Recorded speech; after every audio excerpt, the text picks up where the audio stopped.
Sea food lover কে কে আছেন? আমার তো সি ফুড খুবই পছন্দের। আমাদের বাসার প্রত্যেকটা মানুষ সি ফুড খুবই পছন্দ করে। তো এই ভিডিওটা প্রায় 2 মাস আগে আমার রেকর্ড করা। সো মামা মোহাম্মদপুর থেকে পতেঙ্গা ক্যাফে যে আছে, খুব ফেমাস, ওই ক্যাফেটা থেকে নানা ধরনের আইটেম নিয়ে এসেছিল। তো পতেঙ্গা ক্যাফেটা মূলত মোহাম্মদপুরের নূরজাহান রোডে লোকেটেড। এখানে আপনারা নানা ধরনের সি ফুড আইটেম পেয়ে যাবেন। আর এটা কিন্তু খুবই বিখ্যাত একটা ক্যাফে। মানুষ এখানে খাবারগুলোর জন্য একদম লাইন করে দাঁড়িয়ে থাকে। তো মামারা এর আগের দিন পতেঙ্গা ক্যাফে থেকে খাবার ট্রাই করেছিল। তো খাবার খেয়ে আমার মামা মামিদের কাছে খুব মজা লেগেছিল।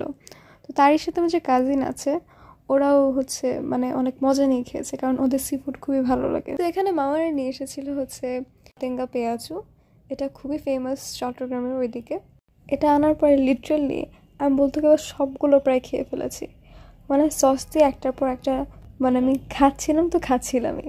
তারই সাথে যে আইটেমগুলো মামা এনেছিল, তারই পাশাপাশি আরও ছিল অক্টোপাস ভুনা। তো এই অক্টোপাস ভুনাটা এত মজার ছিল, সত্যি বলতে গেলে মশলাটা যেটা ছিল সেটা টেস্ট ছিল অসাধারণ। এটা কিছুটা বাংলা স্টাইলে রান্না করা।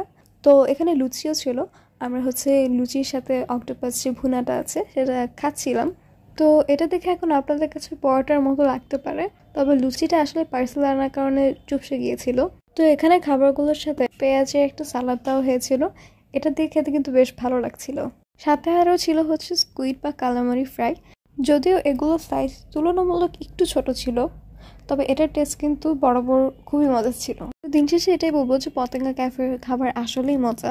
আর এত যে ভিড় লেগে থাকে বা খাবার ঠিক পাওয়া যায় না বেশিরভাগ টাইমে দেরি করে গেলে, তো আমার মনে হয় যে না, এমনটা হয় স্বাভাবিক, কারণ মজা আসলেই খাবার। আপনারা চাইলে কিন্তু ট্রাই করে দেখতে পারেন। সো টাটা, টেক কেয়ার, আল্লাহ হাফেজ।